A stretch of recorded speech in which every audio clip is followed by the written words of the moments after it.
नमस्ते।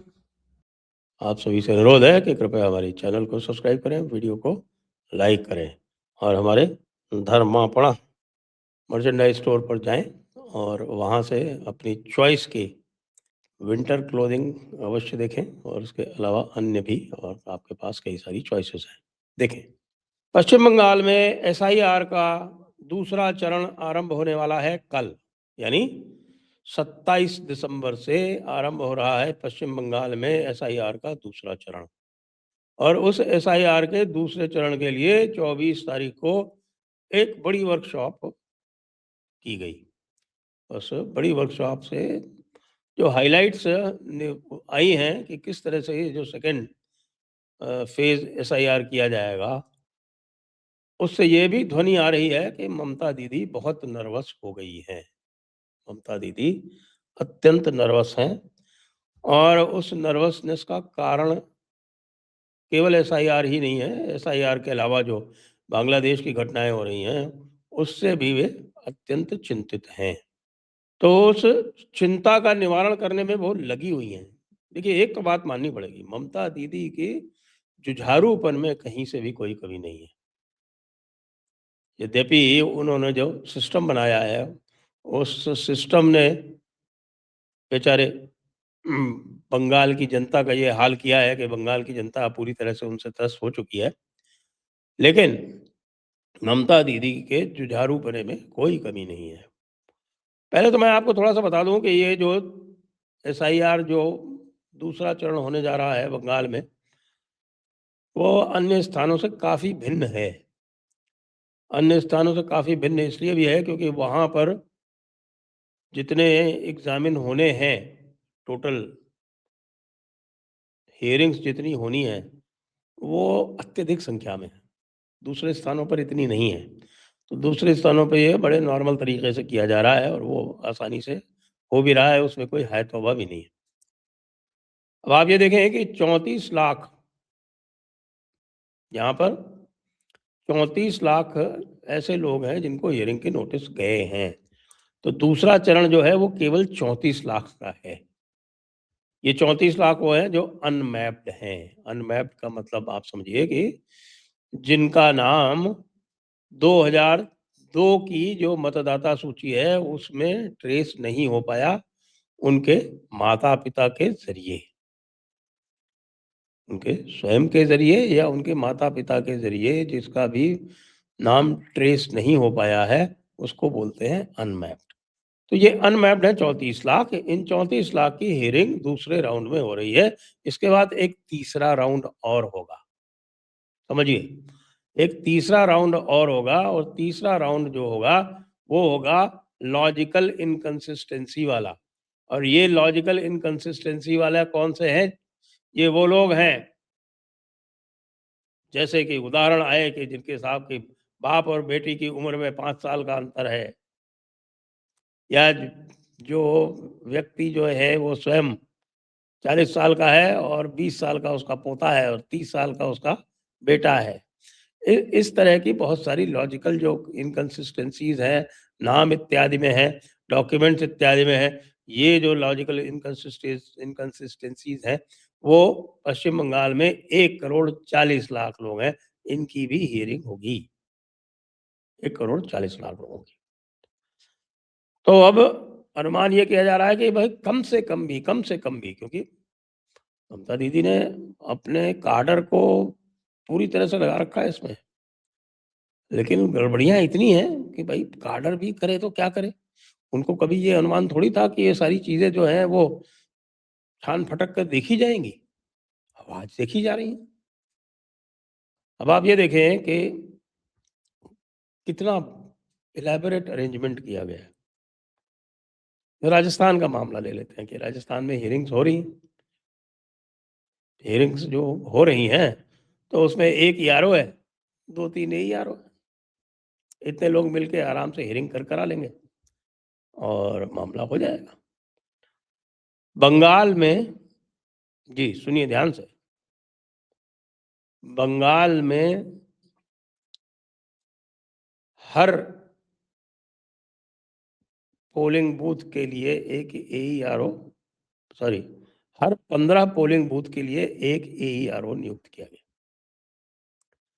तो एवरेज मान लीजिए अगर 300 पोलिंग बूथ हैं, जो कि एक एवरेज मान सकते हैं हम किसी भी कॉन्स्टिट्यूएंसी का, किसी में कम होंगे, किसी में ज़्यादा होंगे। तो आप ये मानिए कि हर कॉन्स्टिट्यूएंसी में 20, हर असेंबली कॉन्स्टिट्यूएंसी में 20 एईआरओ है और 1 ईआरओ है।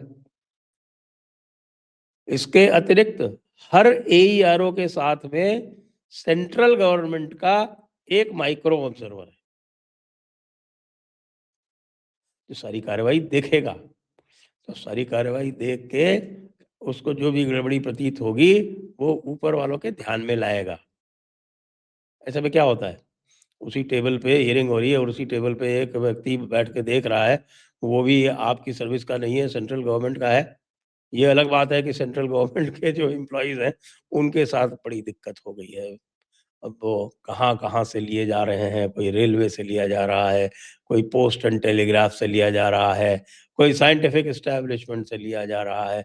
अब बड़ी भारी दिक्कत हो गई है, बैंकों से लिए जा रहे हैं, ये सब तो बाकी जो है वो सेंट्रल गवर्नमेंट के एम्प्लॉइज़ वो रो रहे हैं, क्योंकि पश्चिम बंगाल में आपको बताएँ कि नागरिक सुविधाएँ जिला स्तर पर बहुत ही अकिंचन हैं, अकिंचन।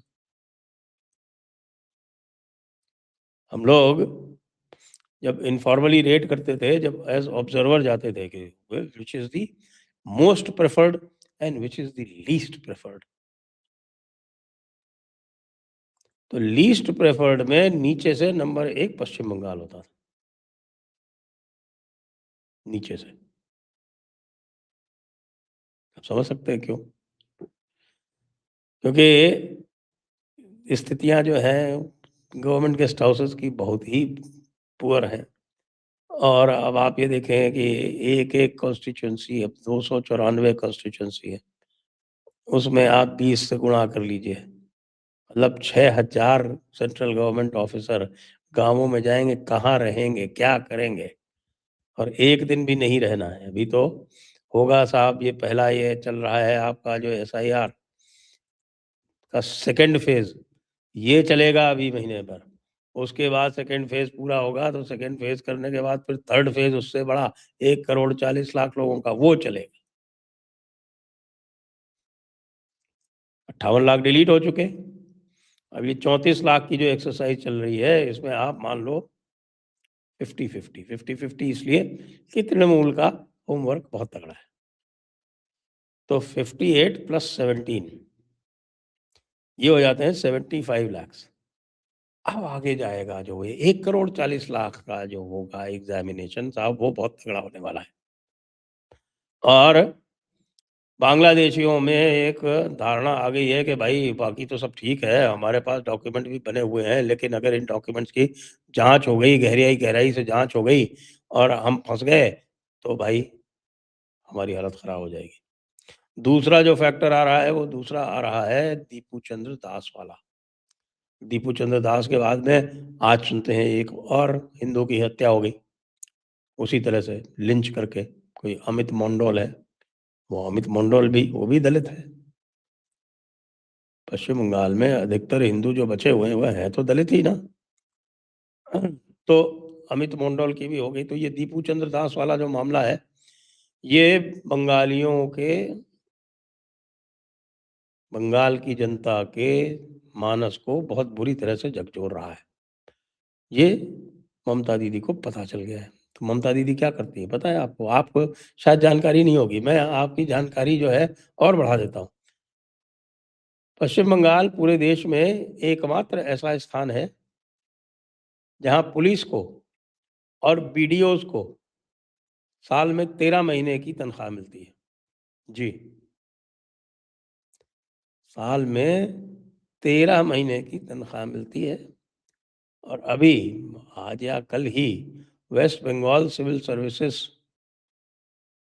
के पदाधिकारियों से ममता दीदी ने भेंट करके और उनको कई सारे आश्वासन दिए हैं, और उसमें आश्वासन ये भी दिया कि साहब आपको हम एक्स्ट्रा इंक्रीमेंट देंगे कि एसआईआर में आप लोग बहुत मेहनत कर रहे हैं। एसआईआर, वही एसआईआर जिसके लिए ममता दीदी एक ज़माने में कह रही थी कि साहब हम एसआईआर होने नहीं देंगे। अब एसआईआर करने वालों को वो एक्स्ट्रा इंक्रीमेंट दे रही है और एक्स्ट्रा मंथ की सैलरी तो पहले से देती रही हैं और उसको अलग से स्ट्रेस भी कर रही है। पुलिस वालों को एक्स्ट्रा मंथ की सैलरी। इलेक्शन कमीशन देख रहे हैं आप? ये जो आपका जो स्टाफ इलेक्शन करवाने वाला है, पहले से ही ओबलाइज्ड है। खैर, मैं नहीं कहता कि आप इसमें कुछ और प्रेसिपिटेट एक्शन लें। अब बेचारे बीजेपी वालों के भी गले में आ गई क्योंकि अगर उन्होंने कह दिया कि साहब के मामलों हम उसको हटाएँगे तो साहब ये पूरा का पूरा स्टाफ जो है उनके विरुद्ध चला जाएगा। सुनते हैं कि सूंघने वालों ने सूंघ लिया है और सूंघने वालों ने सूंघ लिया है और ये जानकारी ममता दीदी के पास पहुंच गई है कि सूंघने वालों ने सूंघ लिया है। वो कैसे जानकारी पहुंच गई है? पहुंच गई है क्योंकि वो लोग जो हैं, जो ममता दीदी के एक इशारे पर पीछे रहते थे, आजकल इशारे समझ ही नहीं रहे। इशारा समझना बंद कर दिया उन्होंने। तो ममता दीदी बहुत तेज राजनेता है। वो समझ गई कि भाई इन लोगों को लग रहा है कि सत्ता परिवर्तन हो सकता है। इसलिए ममता दीदी ने तुरंत ममता दी अगर दंड से काम नहीं चले तो दाम से चलाओ, साम चलाओ, बिल्कुल, लॉजिक की बात करो, बिल्कुल सौम्य हो जाओ, सब तरह से हो। साम, दाम, दंड, भेद सारे कार्यों में ममता दीदी जो है वो प्रखर राजनेता है। इसमें तो ये कहना पड़ेगा। इतनी जुझारू नहीं होती तो वामपंथ को नहीं हटा सकती थी यहाँ से, किसी भी स्थिति में नहीं हटा सकती थी। सो इससे ये तो बात स्पष्ट हो जाती है कि ममता दीदी को ये समझ में आ गया है कि इस बार मामला पिछली बार जैसा नहीं है। मामला बहुत गंभीर है। यदि 90 लाख तक वोट कट गए, जिसकी पूरी संभावना, 75 लाख तो मैंने बता ही दिया आपको, सीधे-सीधे गणित है। और उसके अलावा जो 1 करोड़ 40 लाख हैं, उसमें के कितने कटेंगे कोई नहीं कह सकता। लेकिन बहुत ही सेफ है कि भाई 15-20 लाख तो कटेंगे। तो 1 करोड़ मान लीजिए आप। 1 करोड़ वोट कटने के बाद जिस 1 करोड़ वोट में से मानिए कि कम से कम 50 लाख उनका वोटर स्वयं का होगा।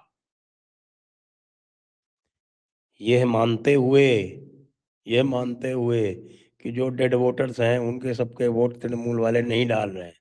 यह मानते हुए वैसे स्थिति गाँवों में विशेषकर तृणमूल काडर की बात आप समझ लीजिए, फिर तारीफ़ करूँगा कि एक-एक वोटर उनको पता है, ये मरा हुआ है, इसका वोट डालना।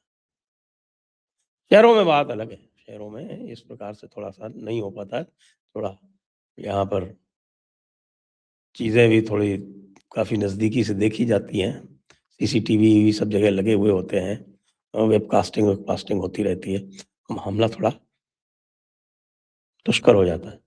तो इसलिए यहाँ वोटिंग परसेंटेज कम होता है, लेकिन जहाँ 82%, 85%, 90% पोलिंग पड़ रही है ना, वहाँ ये मानो कि जितने भी एएसडीडी हैं, एब्सेंट, शिफ्टेड, डेड, डुप्लीकेट, सबके वोट पड़ते हैं। कौन डालता है? तृणमूल वाले। गंभीर समस्या है दीदी। कैसे निपटेंगी आप? ख़ास तौर से तब जब ये हुमायूं कबीर वग़ैरह जो है, ये ख़ास तौर से मुस्लिम जो हैं, इनको भी लगने लगा है कि कहीं टीएमसी जो है जाने वाली है, तो वो फिर ऑप्शंस ढूँढ रहे हैं कि क्या हम सीपीएम, कांग्रेस वग़ैरह की तरफ झुकें, क्या करें?